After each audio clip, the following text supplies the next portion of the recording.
Paper aeroplane को उड़ाने में कितना मजा आता है ना, और इसे बनाना भी कितना आसान है। हमें तो बस एक पेपर चाहिए और उसे अच्छे से फोल्ड करना आना चाहिए और हमारा एरोप्लेन रेडी हो जाता है। और सिर्फ एरोप्लेन ही नहीं, अगर हम एक पेपर को अलग अलग तरीके से फोल्ड करें तो हमें डिफरेंट डिफरेंट चीजें ऑब्जर्व होती हैं। अब दोस्तों यही चीज हमारे मैथमेटिशियन ने ट्राइंगल के साथ ऑब्जर्व की। उन्होंने क्या किया, उन्होंने एक पेपर पिक किया जो एक ट्राइंगुलर शेप का था और उन्होंने इसे फोल्ड करने की कोशिश की। फोल्ड कैसे? उन्होंने इस ट्राइंगल के इन दो पॉइंट्स को पिक किया और उसे आपस में ज्वाइन कर दिया। ऐसा करते ही ये ट्राइंगुलर पेपर फोल्ड हो गया। अब जैसे ही इसे उन्होंने ओपन किया तो उन्होंने देखा कि बीच में एक क्रीज आ गई और इस क्रीज का एक पॉइंट ट्राइंगल की एक साइड पर लाई कर रहा है।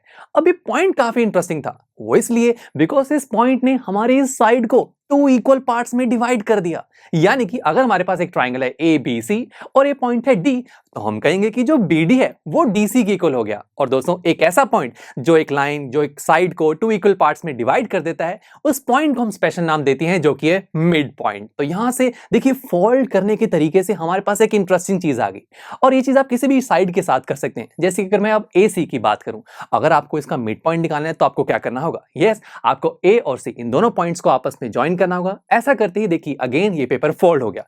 अब जैसे इसे आप ओपन करेंगे फिर से एक क्रीज आएगी। इस क्रीज का एक पॉइंट आपकी इस एसी साइड पर लाई कर रहा होगा। लेट्स से पॉइंट है ई, तो यानी कि अब मैं कहूंगा कि जो एई है वो ईसी की इक्वल होगा, यानी कि ई जो है वो एसी का मिड पॉइंट होगा।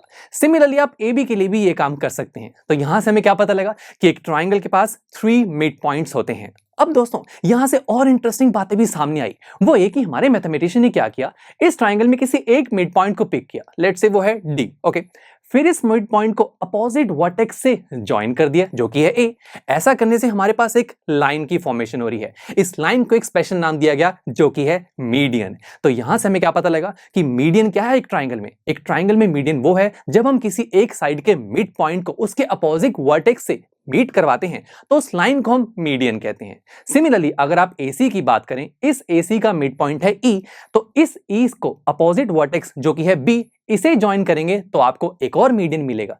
सिमिलरली अगर आप F की बात करें, इसका अपोजिट वर्टेक्स है C, इसे ज्वाइन करेंगे तो अगेन ये भी एक मीडियन होगा। तो यानी कि यहां से हमें एक और चीज क्या पता लगी कि एक ट्राइंगल के पास 3 मीडियंस होते हैं। और यहां से एक और चीज देख पा रहे हैं, वो ये कि ये तीनों मीडियंस एक पर्टिकुलर पॉइंट पर मीट कर रहे हैं और इस पॉइंट को एक स्पेशल नाम दिया गया जो कि है सेंट्रॉइड। तो यहां तक हमने क्या स्टडी किया कि एक ट्राइंगल जिसके तीनों साइड्स हैं और तीनों साइड्स पर 3 मिड पॉइंट्स होते हैं। उसके बाद हमने आगे क्या देखा कि एक ट्राइंगल के पास 3 मीडियंस होते हैं। फिर हमने ये देखा कि तीनों मीडियंस एक पर्टिकुलर पॉइंट पर मीट करते हैं। उस पॉइंट को हमने एक स्पेशल नाम दिया जो कि है सेंट्रॉइड। अब इस सेंट्रॉइड की भी बहुत इंटरेस्टिंग एप्लीकेशन है, आइए इसे भी देखते हैं। इससे हम एक बहुत इंटरेस्टिंग एक्टिविटी कर सकते हैं। जैसे कि देखिए आपके पास एक पेंसिल है और आप इस पेंसिल की टिप पर इस ट्राइंगुलर शीट को बैलेंस करना चाहते हैं। देखिए अलग अलग तरीके हैं, आप इस तरीके से बैलेंस करेंगे, देखिए शीट इस तरफ गिर जाएगी, इस तरीके से करेंगे शीट दूसरी तरफ गिर जाएगी। बट वेट, आपके पास एक ऐसा पॉइंट आएगा जहां पर ये बैलेंस होगी और वो पॉइंट होगा centroid. Yes my friends, centroid एक ऐसा पॉइंट है जिस पॉइंट पर आप इस शीट को बैलेंस कर सकते हैं। यानी कि देखिए जैसे ही मैं इस सेंट्रॉइड को इस टिप पर रखूंगा तो देखिए ये ट्राइंगल बैलेंस हो जाएगा। तो इस तरीके से भी आप एक सेंट्रॉइड को फाइंड आउट कर सकते हैं। तो देखा काफी इंटरेस्टिंग था ना। चलिए मिलते हैं आपसे नेक्स्ट लेक्चर में जहां पर हम इस ट्राइंगल का एक और कंपोनेंट डिस्कस करेंगे जो कि है altitude. So see you there. I am sure students आपको ये लेक्चर काफी पसंद आया होगा और ऐसे ही मजेदार तरीके से अपने हर एक कॉन्सेप्ट क्लियर करने के लिए डाउनलोड कीजिए PU Stack ऐप को, जहां पर आपके पास और भी बहुत सारे ऑप्शंस होंगे जैसे कि back exercise solutions, tip videos, sample papers and much more. So what are you waiting for? Download the app now.